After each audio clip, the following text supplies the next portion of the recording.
no. My part, ready? En mi heart tu compasión seduce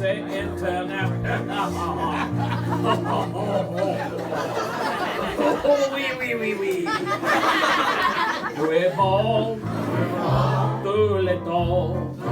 Pretty good. Let's try some Spanish. Are you ready? Here we go. Bueno es Jehová. Bueno es Jehová. Here's my part. Ready? Well, I'm living the vida loca, and I like chips and salsa. Jehová. Pretty good. Let's see if we can do some German. Ready? Gott ist gut. Let him know that Bundesschneiden. Gott ist gut. Und haben 7 Hunden heute. Ja, den Hunden hatte dienen wir das Schnitzeln. Gott ist gut. Gott ist gut. Schlummen in der Würdennacken. Gott ist good. All the time. All the time. There you go. Good job. All right. So, here, everybody listen. Here's my sermon I had prepared for tonight. And I'm folding it up and I'm putting it back in the Bible. I don't have 4 points in a poem tonight. As the preacher was preaching tonight, God struck me right between the eyeballs with part of the scripture he was preaching. And it reminded me of a story that I've told a number of times. I don't know, I may have told it at Bible Baptist before in a sermon, but this is not going to be the same sermon, but I feel it was pretty powerful, and I think that God allowed this to happen because I think that what the preacher just preached was absolutely what is needed today more than anything, and that is the teaching of forgiveness. That's right. As he was preaching, go ahead and go to the book of Ephesians, chapter number 4. I found it interesting that he made mention of this, spent about 30 seconds on it, and moved on and preached the rest of it. I want to pick up on that area that God sort of showed me some things in, and hopefully this will be helpful to you tonight. I want you undivided attention tonight. And I'm guessing this is on. I can't hear it, but if it's on, I trust you. I'm going to believe tonight because I watched the sermon that he preached tonight, and I'm not getting on to you. I'm not trying to play God. I'm not trying to get a massive altar call at the end of the night. But that sermon that he just finished preaching, every person in this building should have been on their knees, including myself. Yeah. We all have a problem with dealing with forgiveness. That's right. Right. We all have a problem with that. Right. When I was a young man, my mother and father were divorced, and my father remarried a wonderful lady. She was Southern Baptist. But she loved my father, and she absolutely adored him. She took care of him, and I went to live with my father. My sister, on the other hand, went to live with my mother, and my mother remarried a man who was not a Christian. Y'all would not know the bands that he played with, but he was a bass guitarist for some very well-known bands back in the late 60s and in the 70s, particularly in the 70s. Very, very, very famous, well-known band, specifically the last one he played with. And my mother married Steve, and my mother had somewhat of a complex life. My mother always sought out someone to love her, and my grandparents, born in 1907 and 1911, Milton and Mary Trotter. My grandfather was famous. Some of y'all you've never heard of him, but you have eaten something that he invented. My grandfather invented the moon pie, if you've ever eaten a moon pie. My grandfather worked for the Chattanooga Bakery in the late teens, and he invented the chocolate-covered moon pie. And a pack thing, you didn't patent anything, you just worked for the company. Like the old Tennessee Ernie Ford song goes, you owe your soul to the company store, and that's just the way it was. But when they had my mother, they had already finished having children. They started having children in the late 20s, early 30s.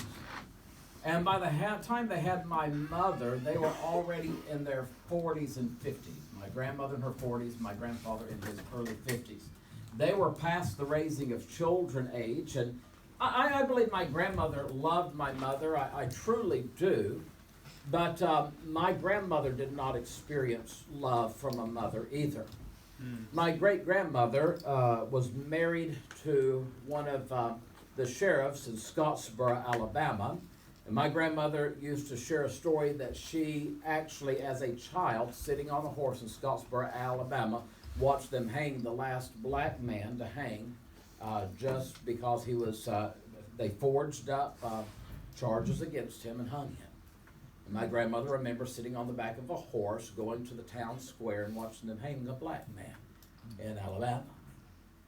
My great-grandfather, who was with the sheriff there, he was a gambler and an alcoholic, and my great-grandmother had enough.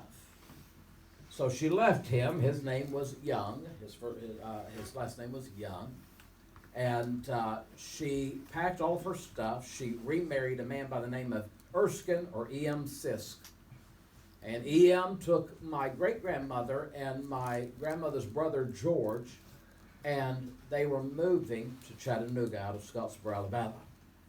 And my grandmother can remember my great-grandmother taking her brother George and loading him up in this car and loading up her suitcases, and my grandmother waiting for her to put her suitcase on there, and her suitcase never making it into the car. She was leaving my grandmother and moving to Chattanooga. And my grandmother cried and begged and pleaded. And E.M., we called him Dow, E.M. Sisk, my great-grandfather, Dow, told my great-grandmother, Edith, said, we are not leaving that child crying that way. You are taking this child with you, or I'm not taking you with me to Chattanooga. So my great-grandmother reluctantly loaded up my grandmother and took her with her to Chattanooga. My grandmother could never do anything right for my great-grandmother. As a matter of fact, my great-grandmother demanded when my grandmother started having children that my great-grandmother was going to be Mama. My grandmother never even had the opportunity to be called Mama, because that was what my great-grandmother determined she was to be called at all times. And my mother grew up with a mother who I loved dearly and was wonderful to me. My grandmother finally learned how to love later in life, but my mother can remember, like when there were special things happening at the school, and she just couldn't go because my grandfather just was not going to spend that kind of money. And my mother never felt that. My mother never felt that true love relationship. She married my father, and I think they had a good marriage. But my father ended up on some massive medication. That he had an eye disease, and back then he was put in a trial with Dr. Ewan, and he had to have shots in his eyes every week for years.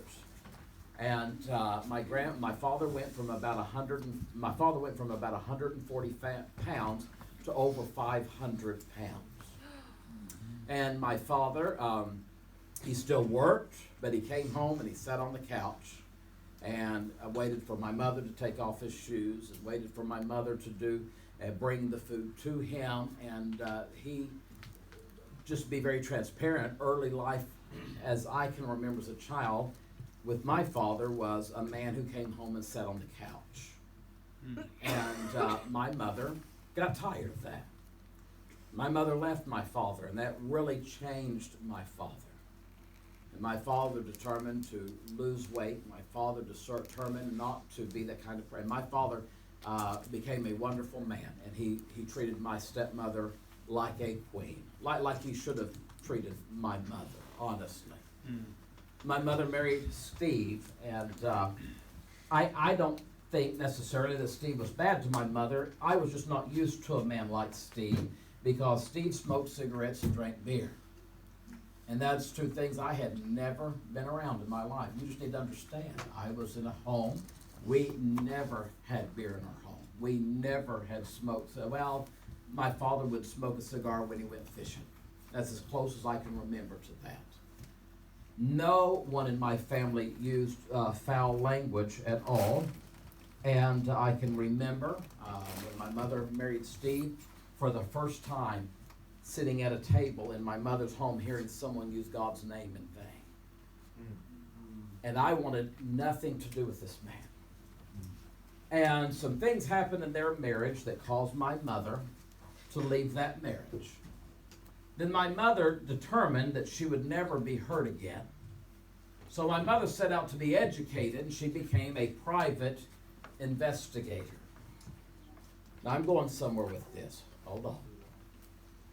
And she was a private investigator, and she went to work for a company, and the man who owned the company's name was Bill. I'm not wanting to give his last name. And Bill was somewhat of a person who had learned the art of controlling people. Bill was a retired police officer from the Chattanooga Police Department who, after he retired, started his own security company that absolutely took off, and he had all of the security over Memorial Hospital, one of the largest hospitals in Chattanooga, Tennessee. And Chattanooga is a massive city. It's a big place. And he had the contract with Erlanger Hospital. He had the contract with the amusement park, Lake Winnepesaukah. He had the contract with several car lots. He had a ton of people working for him. But not only did he do security, he also did private investigation as well. My mother went to school, became a paralegal, and learned the art of private investigation. My mother became a private investigator. And she lived in Hickson, Tennessee.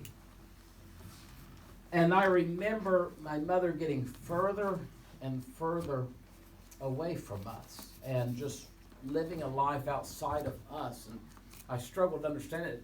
I knew nothing was going on at all. I did not know that my mother's boss had coerced her into a relationship with him. And he was Mr. Nice. He was Rico Suave. He was the man with all the money that whatever she needed, she got. I had no idea that they were even in a relationship. By now I'm in the ministry, and I'm at Valley Memorial Baptist Church. In December of 1998, my grandfather, who invented the moon pie, died of pneumonia in Memorial Hospital. They took my grandfather's body to the Turner Funeral Home where I worked. I was actually a mortuary apprentice at Turner Funeral Home. And we placed my grandfather in a casket, and we had his funeral in the chapel of Turner Funeral Home. Myself and my cousin James preached my grandfather's funeral. And at my grandfather's funeral in December of 1998, my mother did something that I had been praying for over 10 years to happen. You see, when my mother and father were married, we attended the Calvary Baptist Church of Red Bank, Tennessee, where Brother Kelton Williams was the pastor. And we lived straight and narrow. We did things by the book, and we had family altars. We did everything. But then all of a sudden, everything just stopped. When my parents divorced, my father absolutely got on the straight and narrow, and my mother got off the road completely. And for 10 years or more, I prayed and begged God to bring my mother back to him. And I prayed two things. I prayed, Lord, if my mother is not saved, save her before it's eternally too late. Lord, if she is saved and out of your will, I pray you do whatever it takes to bring my mother back to her knees before you. And at my grandfather's funeral, my mother rededicated her life to the Lord Jesus Christ. Amen. And over the next 9 months, for the first time in a decade, my mother attended church with me. My mother became a real good grandmother to our son Jacob, who was just a toddler, little baby at the time. And my mother absolutely went in all the way into church. But my mother would sit on the pew, and when it got time to make decisions, my mother's countenance would change. My mother wouldn't make her way to an altar. She would grip the back of it, or she would find something that kept her busy, mainly taking care of my son, you see. And I always thought that was odd, and I knew no idea what was going on. My sister knew exactly what was going on. Why? My sister lived with my mother. My mother, in that 9 months, was in a Blockbuster video store. I know y'all don't know what that is. And she was walking the wall, and she was looking at the movies like, they would do. And as she's walking and looking at the movies, she didn't realize that there was a ramp that was about that high, and the carpet just went right up over it, and it was sort of camouflaged going into a back room. And as she's walking and looking, her foot hit that ramp. It wasn't marked off with yellow tape or anything, and she fell. When she fell, she landed on her elbow. She did damage in her elbow that caused these two fingers here to go completely useless. They were numb and just useless. And she could use these 3 fingers here, and she kept her hand in a brace to keep those fingers out. And the doctor said there's a very simple procedure. I just go inside of your elbow here, and I just release the pressure from those nerves, and you'll get your feeling back in your hand, and you'll be fine. But it was a surgery. So my mother, being a paralegal, being a private investigator, knew what to do, and she filed a lawsuit against Blockbuster Video, not to get millions of dollars, but to get them to pay for her surgery like they should and everything. Well, about a week before my mother's surgery, my mother comes to see me at work, which she never did. And I could tell she'd been crying. And I didn't understand what was wrong, but I could tell that she was crying, had been crying. I said, "What's wrong?" She said, "I just done nothing, everything's good." But she said, "I just need to let you know that if something was to happen to me, you need to go to my safety deposit box over at the bank. I've made you a co-signer on the account now with the box. Here's the key. Here's the paperwork giving you permission to get into the safety deposit box. If anything is to happen, the instructions are inside of that safety deposit box." I said, "Mama, nothing's going to happen to you. You're 47 years of age. You're perfect health." My mother weighed 108 pounds soaking wet. I said, "Hey, what are you worried about? Everything's going to be great. Don't worry about nothing." And then on a Wednesday night, her surgery was to be on Thursday, my mother called me crying. She said, "I shouldn't have this surgery. I shouldn't have, I know I shouldn't, I should not have the surgery." I said, "Mom, it's an outpatient surgery. You're going to walk in, they're going to give you a little medicine to make you get sleepy, and then they're going to go in here, and it's going to take all of 15 minutes, and they're going to fix it, and you're going to go home. You're crazy. You've got to do this." And I convinced my mother to have that surgery. Now, turn in Ephesians chapter 4, back to exactly where he was, verse 26 and 27. "Be angry and sin not, let not the sun go down upon your wrath." Verse 27, "Neither give place to the devil." I want you to hear how the devil got a foothold in my life. That Thursday morning, my mother drove from Hickson, Tennessee to Lookout Valley, Tennessee, where we lived, about a 30, 40-minute drive. It really wasn't that far, but with city life, you had all those red lights and stuff. Took a while to get to us. And then my wife got out of bed early that morning and took my mother to the hospital because my wife wasn't working, and waited for the surgery to be over and take my mother home. Now, I should have gotten out of bed and prayed with my mother, but I didn't. I stayed in bed. It was just a simple, minor surgery. I should have walked outside, hugged my mother's neck, and told her how much I loved her, but I didn't. My mother should have been home by about 11 o'clock, but she wasn't. She had problems waking up after the surgery, which my mother had problems with anesthesia in the past, but she did. And she got home on Thursday. I should have gone to check on my mother on Thursday, but I didn't. I had a life to live. I had things to do. Friday, I didn't go check on my mother. My sister lived there. It was just a simple procedure. Friday night, I called my mother to be the good son that I am, to check on my mother, see how she's doing. She said, I'm feeling a lot better, but I don't feel like talking right now. Why don't you we'll talk tomorrow. I said, okay. And I said, goodbye. I didn't even say I love you goodbye. I just said goodbye. The next morning, I went over to the church to help to break down from Vacation Bible School, which we were in that week. And this is before cell phones. Some people had them, I guess, but 1999, I sure didn't have one. I had a beeper. I mean, I don't know what a beeper is. Amen.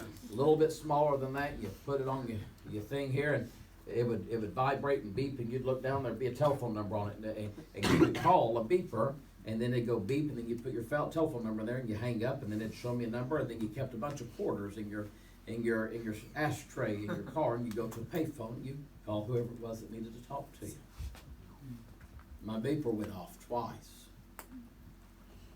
It was just my sister's number.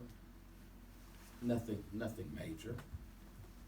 So I just went on over to the house and got home, and beeper went off again, and I thought, well, I'll change my clothes, then I'll call her. So the phone rang at the house, and I heard my wife let out a gasp, and she handed me the phone, and it was my sister's best friend on the other line that said, Jason, your mother is not breathing. You need to get here quickly. We jumped in the car, and we rushed as quick as we could to my mother's house. 35, 40 minutes later, we make it there. My mother lived directly across the street from a Church of Christ. We pulled into the Church of Christ because they had my mother's house completely surrounded by crime scene tape and had an ambulance and a fire truck and 3 police cars out front. And I went running, and I went underneath the police tape, and I went up to the door, and they stopped me at the door. And I said, why have y'all not left with her? Why have you not left the house yet? And the police officer, he could have used a little bit more tact. He said, there's no need to leave. Your mother didn't make it. She's dead. And I remember breaking down and getting in the clover, the grass there, and just grabbing hands full and ripping it out, and my tears replacing where that grass and clover used to be. I demanded that they let me go in and see my mother's body. They finally agreed to let me in. And I walked through the house, and they led me to the bedroom, and I walk in the bedroom, and her bed, she wasn't in there. And I look in the bed, she wasn't in there, and I said, where is she? And they pointed, and my mother had a table, an antique table, sits in my home today, and it was about this wide from the wall there.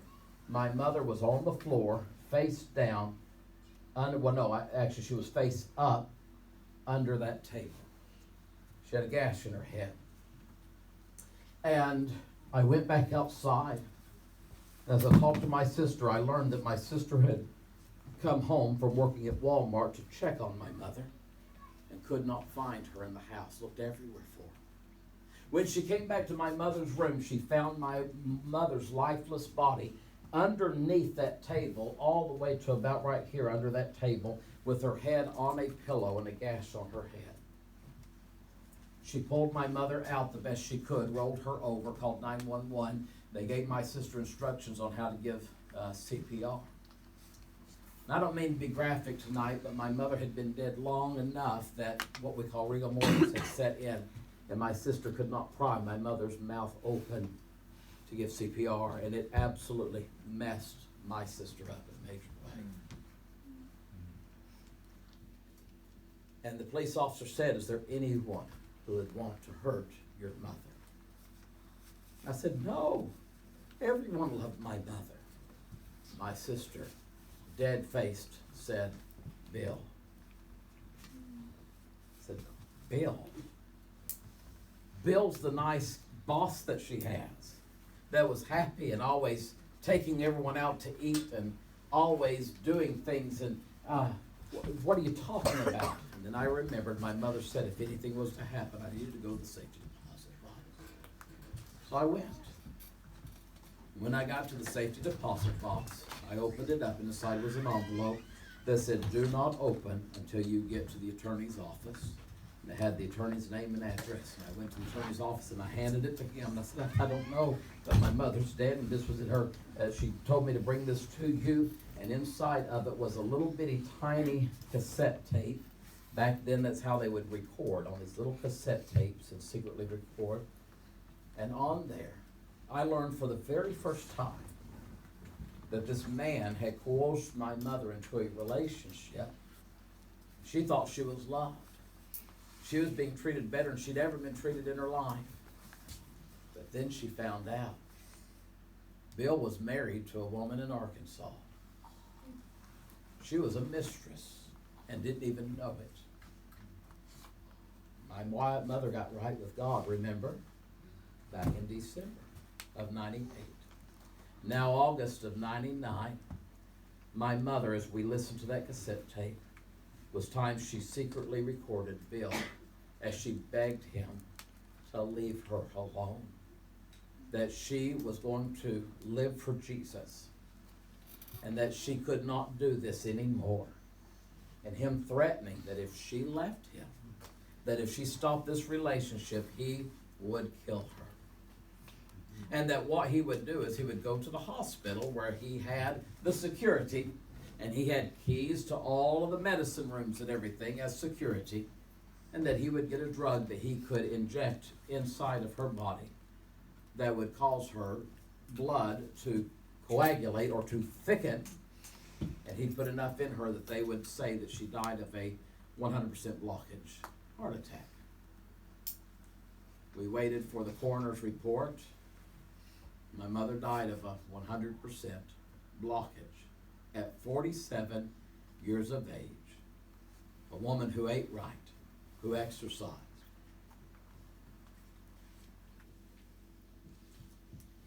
And I became a different kind of person.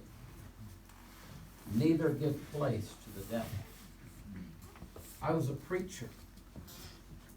I was pastoring and telling people how to have peace that passes all understanding, yet I had zero peace. I was preaching how to have joy unspeakable, full of glory, and I was absolutely miserable and wretched inside. I was a broken person. To the point, we thought several times I was having a heart attack. And we'd get to the hospital, find out that my heart was fine. Finally, we saw a heart doctor who finally sat me down and says, "I know you're a preacher, and I know you're not going to like this, but you need to be on antidepressants and anti-anxiety medications." So I became a pill popper to fix my problem. All it turned me into was a robot. I wasn't happy, but I wasn't sad. I was just there. And I couldn't get past the problem in my life. And what Brother Cheney just preached to you this evening is absolutely the key that is going to unlock your door to a victorious Christian life, or keep you locked into a prison of misery for the rest of your life. One day I was sitting there, and I began crying, and I just told God, I said, "I need something. I can't live this way anymore." I hated Bill Roach, hated him. I just gave his last name. Hated the man, wanted him dead, wanted him burning in hell. I'm just letting you have it tonight. Finally, one day, I opened my Bible, and I started reading. And I read, "Our Father, which art in heaven, hallowed be thy name. Thy kingdom come, thy will be done, in earth as it is in heaven. Give us this day our daily bread." I want you to hear this. "And forgive us our trespasses." How many of y'all want God to forgive you your trespasses? "As we forgive those who've trespassed against us. All of a sudden, as if all the oxygen had been pulled out of the room, I saw it. I had to forgive Bill for what he'd done to my mother. And in that instance, I thought to myself, it can't be that easy. It just can't be that easy. But that day, as Brother Suter likes to say, I took Bill off of my hook of revenge, and I put him on God's hook, and a weight lifted from me like I cannot explain to you today. Now, I believe that Bill has since died. I have heard he has died, but I'm telling you today, with my hand in the air, and God knows the truth, if Bill Roach was to walk through that door right now, somebody else going to have to finish preaching, because I could run up and hug that man tonight. I could sit down and have a meal with that man tonight. And I could give the gospel to that man tonight. Listen to me. Because I learned the power of forgiveness. Sir. Now, I want you to listen to me. Listen. I'm going to say some things that are a little tough tonight. Some of you don't even know you need to forgive. Some of you know exactly what I'm talking about. I have no doubt in this room there are young ladies and young men who have had abuses in your life that no young lady or no young man should ever have to go through. But as Brother Suter says, there's two things in life you cannot change: people and circumstances. Right. It's happened. It's happened. Someone in this room right here has lost someone very special to them, like I lost my mother. Listen, my mother died at 47. My father died at 59. I am the oldest, at 48 years old, I'm the oldest living man in my family. I am the patriarch of the Perry family. That's not right. Some of you, it may be a grandmother. Someone, it may be a grandfather. It may be a dog, as silly as that may sound. It may have been someone mocking something about you that has hurt you or broken you. And you put up a barrier and you've done your best to just pretend like it's not there, but it's sitting there and it's eating away and it's eating away and it's eating away. There's others in here you don't even know you need to forgive somebody. So allow me, and I know this sounds more like storytelling tonight, but I'm going somewhere. Allow me to tell you a story about a missionary who went to a far-off land, and on this island that he was going to minister at, he just knew God had called him there. They sold everything they could, took their suitcases, he and his wife and his children, and they boarded the plane for this little island. This island had this beautiful city, and as they were on the plane, he had been praying about where the Lord would allow him to have a building. His wife was actually a doctor, and he was actually a pastor, and he also was very gifted in teaching as well. So they thought that they could go to a place and she could offer physical healing for people. He could offer education and the grace of God through the Bible. And they needed the perfect place, and they'd been praying, God, show us the perfect place to do this ministry. And as they were flying into this town on this island, the plane was circling around, and as they were looking, the city went from the ends of it, and it came up, and there was a hill in the very middle of the city that had the most beautiful building. And it didn't matter where you were in the city, from anywhere around, you could see that building.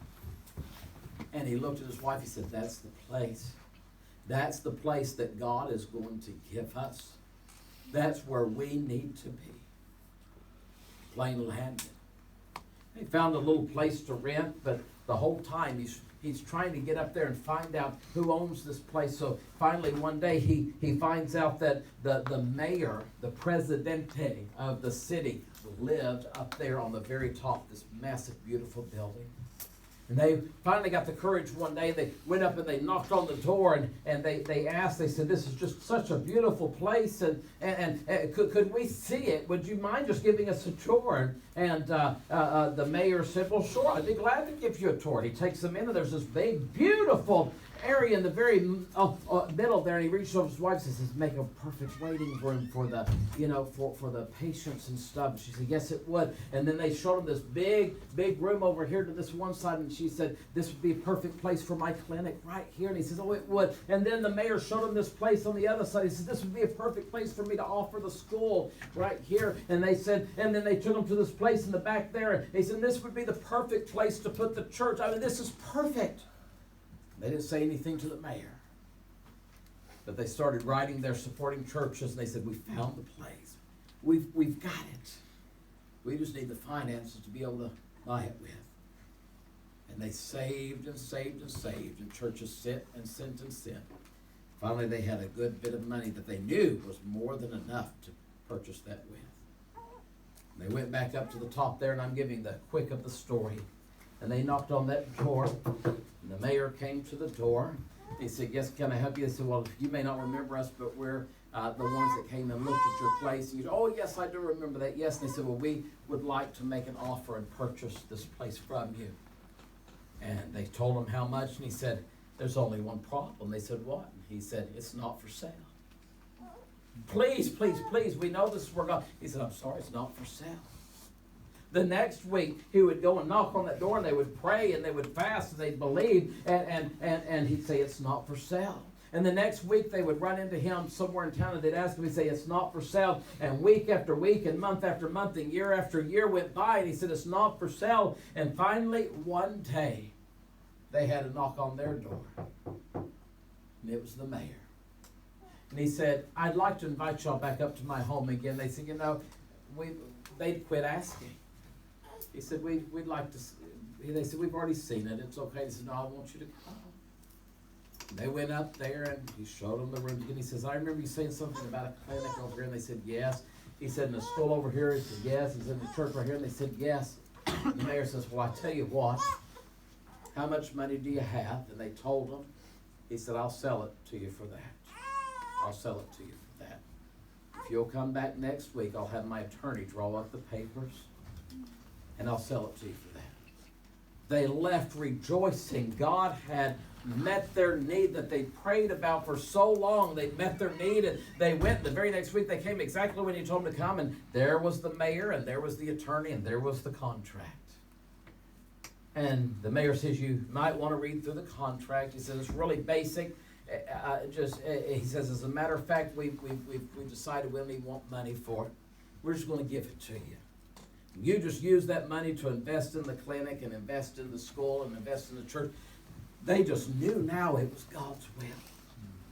And he went to sign, and the mayor says, well, one thing in the contract that you need to know. And they said, what's that?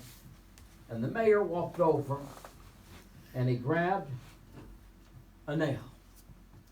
And he went to the very center of that place, and he got up on top of a ladder, and he took that nail and a hammer, and he put a nail up on the top, about 10 foot in the air. He said, you can have the whole place. You can have the gardens, you can have the kitchen, the living rooms, dining rooms, bedrooms, you can have it all, but that one nail belongs to me. The husband looks at the wife, and he says, now, if you need to go home and pray about it, he said, no, we don't need to pray about it. All you want is that little nail right there. Is all you want? He said, that's all I want. It's just that nail. They said, done. He signed the contract. The mayor left. They opened their school. And God did great things. And they opened the clinic, and God did greater things. They opened the church, and the people came. And they had seen God do unbelievable things in their life and in the lives of those in that village. Several years went by.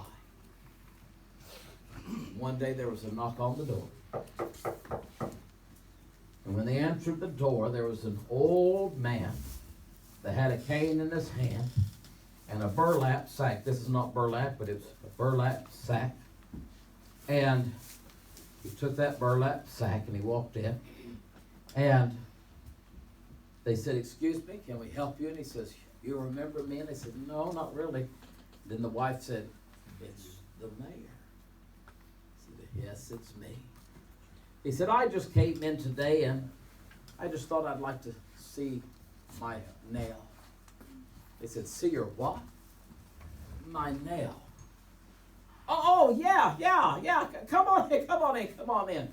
Let us show you the place." And they showed them the beautiful education wing, and they showed them the beautiful wing where the clinic was. They showed the beautiful wing where the church was and everything. And he said, I see. That's wonderful. That's great. But I just want to see my nail." And he walked in and he walked over to it and he looked and he said, "Yeah, there it is, right there. That's all I wanted to see. Thank you." Husband and wife looked at each other thinking, this guy's a little weird, isn't he? Next week, knock on the door. The mayor, "Just want to come check on my nail, make sure it's still there." Came in and saw it, and left. This happened for several weeks. Finally, one day he knocks on the door. And it wasn't just a regular sack he was carrying around, it was the burlap sack. But not only was it a burlap sack, but this time this burlap sack had a raw chunk of meat inside of it. A big piece of meat, fresh off of an animal. And he walked inside, and he had them get a ladder, and he went to the top, and he took that burlap sack, and he hung it on that nail. When he hung that on the nail there, they said, "Whoa, what are you doing? What are you doing?" He said, "I'm just hanging this on my nail." They said, "Well, you can't do that." His attorney was with me. He says, "Well, on the contract right here, you gave place to him to have that nail. And he can do anything with that nail he desires." They thought, okay, whatever. The mayor left. And after a few days, that burlap sack started changing colors. And after a little while, it started dripping onto the floor. And a little while longer, it started to give off an odor of rotting flesh. A little longer, flies had made their way into there, and maggots were crawling out and falling onto the floor. People were now coming into the clinic. They were having rags, and they were trying to get over the stench, but it was uncontrollable. And people quit coming to the clinic. And people quit coming to the schoolhouse. And the people quit coming to the church. But then finally, all that flesh had rotted off of it. And they said, well, finally, it's over. When there's a knock at the door again, with a brand new burlap sack, with another piece of rotting flesh. And he hung it over and over. And they lost the clinic, and they lost the school, and they lost the ministry, all because they allowed him to have just one nail. My life was pretty near close to perfect when I allowed the devil to have one nail in my heart. Just one. It's a pretty big one. The loss of my mother was something that I cannot explain to you how bad it hurt. But I had given place to the devil. It says, let him that steal no more, but rather let him labor. Today, and I don't have 4 points in a poem tonight. All I have is just something I want you to write. I just want to, can I just be the one who gets to inherit the goodness of what Pastor Cheney just preached on, and just reinforce it and get you some help here tonight. Listen to what I'm having to say. Tonight, some of you in here need to come to an old-fashioned altar with a hammer in your hand. And you need to get that off of the wall. And you need to do whatever it takes to get a hold of that nail. And get that thing however long it takes you to get a hold of it. And get that thing pulled out. And that's going to give me trouble because I ain't that. Somebody else come get that thing up here, one of you young men. Get that out of there for me. Take that out there and get that out for me. I can't do it. I don't have enough strength in my hand. You need to come get some nails out. Somebody's hurting in here today. I know that you are. Thank you. Now, when you look at this piece of wood here, there's a hole left there. Now, listen to me. There's still a hole in my heart where my mother belongs. But there's not a nail that belongs to Satan in its place anymore. Because I have chosen to allow forgiveness to do its perfect work in my life. And since then, I have learned to let it go off my back like water off a duck's back. And to forgive over and over and over. Tonight, there's people in this room who someone has hurt you, and you have allowed a nail to be placed in your life. And that nail belongs to the devil. He has a place in your life. You can pretend. I'm going to look at the back wall because I don't want anybody to claim that I was looking at them when I said this. Some of y'all, I can tell by your personalities that you're hurt. Sir. Listen to what I'm saying. Some of y'all are a little overbearing. Can I just be honest with you? Some of you, your personalities, you're just a little overbearing. And I'm telling you, because I've seen it too much in my 30 years of ministry, you're covering up a hurt. Right. You're over dramatic to try to ensure that people know that you're happy when you've got a hurt in your life. Mm-hmm. Some of you are dealing with it by being quiet, and I can see it. Yep. I'm sorry that you've been hurt. I'm sorry that someone has hurt you. I'm sorry that you have gone through experiences that no one your age should ever have had to go through. But here's reality tonight. It's happened. Yep. You can't change it. That's right. But what you can change is how you react to Yes, it. sir. Amen. Amen. The Bible says in the book of Proverbs, hope deferred maketh the heart sick. Those missionaries lost hope. Lost hope. Some of you, even at your young age, have lost hope. Yeah. And it's time to fix it. There are 3 people you may need to consider forgiving tonight. Are you ready? If I had 3 points, here they are.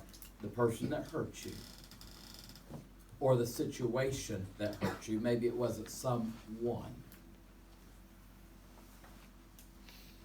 Maybe in here, listen to me, this may sound silly. Maybe grandma died and you're hurt and you're bitter because the only person that ever understood you and truly loved you has left you. You need to forgive grandma for dying. Now that sounds silly. Not at all. You need to forgive whoever hurt you. Number 2, you may need to consider forgiving yourself. Maybe you have done something that has hurt someone else and you have not forgiven yourself. When I was in junior high school, there was a young man by the name of Jason Weinstein. There are 2 young men, Jason Weinstein and a young man named Greg Worley, that will, if it wasn't for the grace of God, would haunt me to my grave. Jason Weinstein his last name was perfect for him because he whined all the time.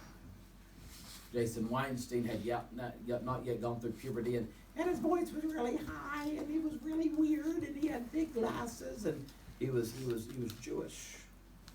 And he was an odd duck. I'd never been in a fight in my life, but I remember in junior high school, some boys, after lunch outside, said, go up to Jason Weinstein and just punch him. Show us that you're the real deal. I needed to be wanted by people. I walked up to Jason Weinstein, and I punched Jason Weinstein in the face, and he fell to the ground and collected his glasses, which are now bent, and he's crying, and he looked me in the face, and he said, why did you do that to me? I was crushed. All night long, I tossed and turned and couldn't wait to get to school the next day and ask Jason Weinstein to forgive me. Because the next day, Jason Weinstein was not at school. And the next day, he wasn't at school. And I don't know what ever happened to Jason Weinstein, but I've never been able to find him. That bothers me. Greg Worley was a young man who did not know Jesus. Greg Worley was a young man that I was convicted numerous times in high school, late junior high school, because ninth grade was actually high school back then, and back then 15 you could drive a car where I lived at, and he had failed a grade or two. Greg was driving. God had convicted me a number of times to invite Greg to church and to give Greg the gospel, but I was too ashamed to do it. I didn't. One day there was fog on the road, and Greg and his brother were racing to school, and Greg went around a corner, did not know that in front of him was a school bus stopped, and Greg hit that school bus, probably going who knows how fast, to the point that when Greg hit that school bus, he was decapitated and died. And to this day, it haunts me still to a degree that I did not give Greg the gospel. And there was a time in my life that I had to forgive myself. I asked God to forgive me. I believe He did. But I had to forgive myself for not doing what God had asked me to do.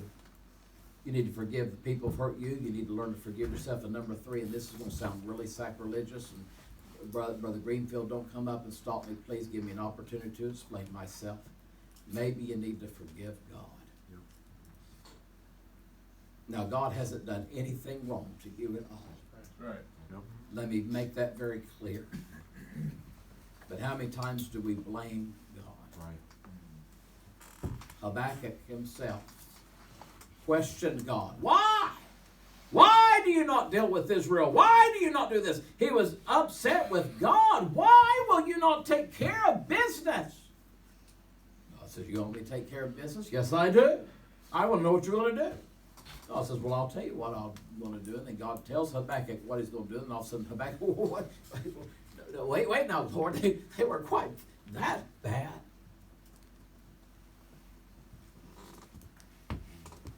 Habakkuk had to learn something. That's why at the end of his short book of the Bible, he said, although the fig tree shall not blossom, neither shall there be fruit in the vine, labor of the all shall fail, and the field shall yield no meat, there will be no flock come off from the fold, and there shall be no herd in the stall. Yet will I rejoice in the Lord, the God of my salvation, my strength. Tonight, I'm not asking you to consider the message I've given you. I'm asking you to reconsider the message that Brother Cheney gave you tonight. Amen.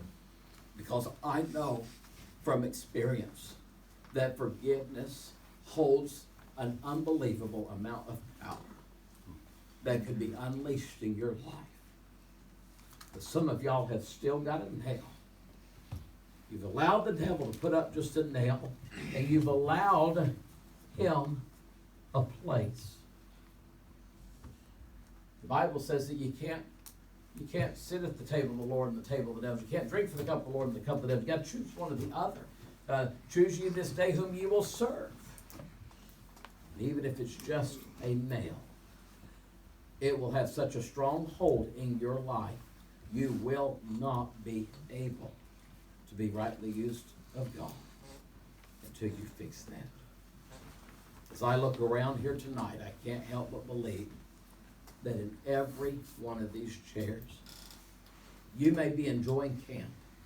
You may be enjoying life, but each of us have our own experience that we could get up tonight and we could tell of pain and sorrow and hurt in our life that no one else has experienced. Right. What I want to ask of you, have you gotten victory over it? Good. Have you taken that place that you had given to the devil? Have you reclaimed that territory and given it back to God? Some of you come to the altar already this evening, but I can't help but believe, because I've been watching you around camp. I've been watching how you interact with others. I'm not psychic. I'm not a prophet. But I'm telling you, I've been in it long enough. My brother can probably tell you the same thing. We've seen it long enough that we can see when they're hurting people.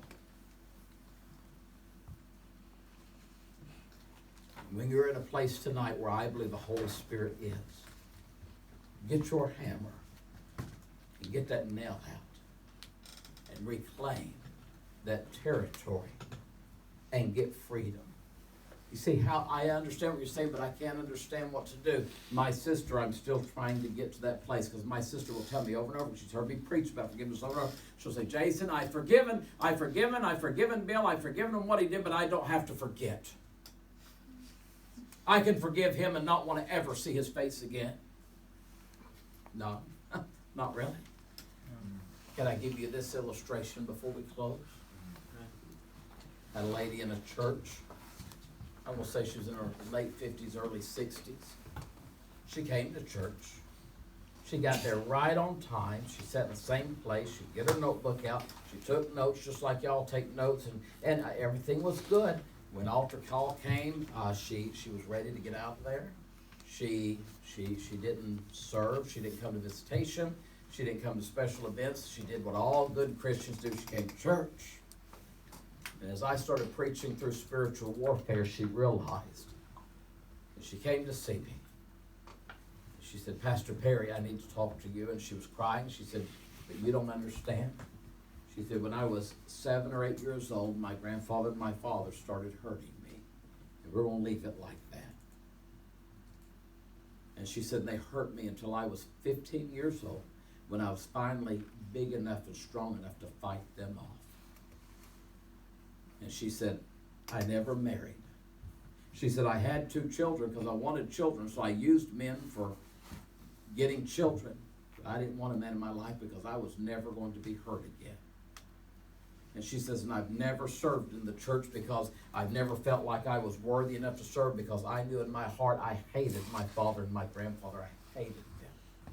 She said, I desire for them both to burn in hell forever. She said, both of them are dead, and as far as I'm concerned, I pray that I do not see them in heaven, because they will ruin heaven for me. I pray they are in hell. As we walk through the steps of forgiveness, I remember the day that I asked her, I said, I want you to take a piece of paper, and I want you to write your father a letter. And I want you to write your grandfather a letter, and I want you, only if you truly mean it, I want you to remind them of all the things they did to you in your life, all the things they said about you, all the times that they hurt you, all the times that they touched you, all the times that they made your life miserable. You write down everything that you can possibly remember. I said, and when you're done with that, then I want you to let the pen flow from your heart, forgiving them. Because can I tell you something? You may not want to forgive someone else who's hurt you tonight, because forgiving them gets them off the hook. No, it doesn't. Right. Vengeance is mine, thus saith the Lord. Yes, sir. Yep. You leave God to deal with it. That's right. Yep. And can I tell you something? Listen to me. You forgiving whoever's hurt you isn't benefiting them near as much as it's benefiting you. That's right. Yep. That's right. Amen. You see, for years I allowed Bill Roach to live right here. I have an illustration that I used that Brother Sugar taught me years ago. I like to ask young ladies when someone's hurt them. I like to ask young men when someone's hurt them. I like to say, you know, if I was to give you a mansion in Hawaii, who wouldn't want that? I mean a 30-bedroom mansion. You've got a indoor swimming pool, outdoor swimming pool. You've got the beach. You've got palm trees, perfect weather. You have got a full-time private chef. You've got a full-time private security. You've got everything. Anywhere you want to go on the face of the earth, you've got an airplane to take you there. Anything you want, it is yours for the rest of your life. How would you like that? I've never, ever had one person say, oh, that wouldn't be nice at all. Everyone has said, well, of course. And I said, but there's one catch. That person who hurt you gets to live in that house too. And undoubtedly, every time I'm told, and I remember when I told that lady that, I said, your father gets to live in that house too, your grandfather gets to live in that house too. And she said, no, I don't want it. Forget it. Forget I said I wanted it. I said, why don't you want it? It's 30 bedrooms. She said, because there's not a house big enough on the face of the earth for me and them to ever live in.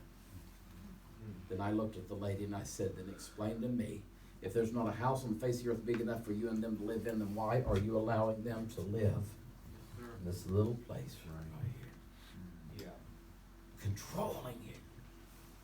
When you remove them, when you remove that nail, you're giving them to God. Right. Yes. She wrote that letter. She forgave her grandfather, and she forgave her father. And after she was done, she took it outside and she lit it on fire. And as the fire consumed the letter, it went up into ashes. It was like all of those emotions left with it. And today, she teaches Sunday school. And today, she goes on visitation when they have visitation. Today, she counsels other ladies who have gone through these kinds of problems. She got victory. And if she was here testifying to you today with tears in her eyes, she'd say, I pray I get to see my daddy in heaven one day. I pray he is there so that I can go up to him and forgive him personally. Whatever it is, the pastor's already told you why you should forgive. Forgive yourself, forgive the other. And maybe you need to forgive God. Not that God needs forgiveness, but some of you are angry with God. Yep. And you just need to say, God, Lord, I'm sorry for being angry with you, and I forgive you, because I was angry with God. I said, finally one day I just said, God, I forgive you for taking my mother when I thought I needed her more. Right. I feel the Spirit very strongly right now. I want to challenge you. Take that place you've given to the devil and come get that nail out. Throw that nail away and allow God to work on that hole. God will do a great work in your life. With every head bowed and every eye closed, if the young lady could just come to the piano for me.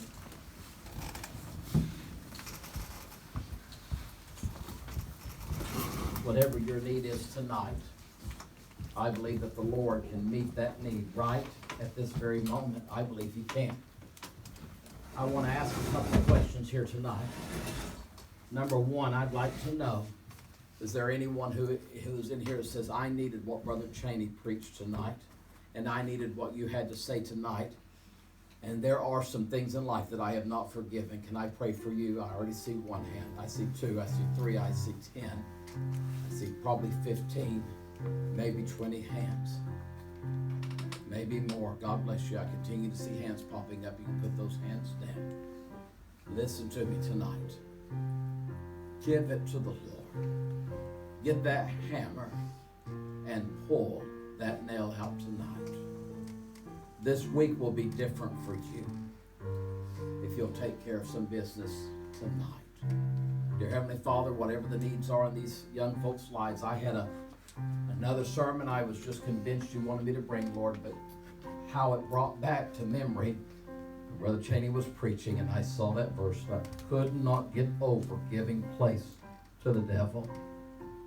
Lord, I pray these young people tonight will do business with you, and that your name would be glorified in their life. We pray in Jesus' name. Will you stand to your feet? If God has spoken to you, in either the message tonight, would you make your way to this old-fashioned altar tonight? Would you come? Would you come? Let the Lord work in your life.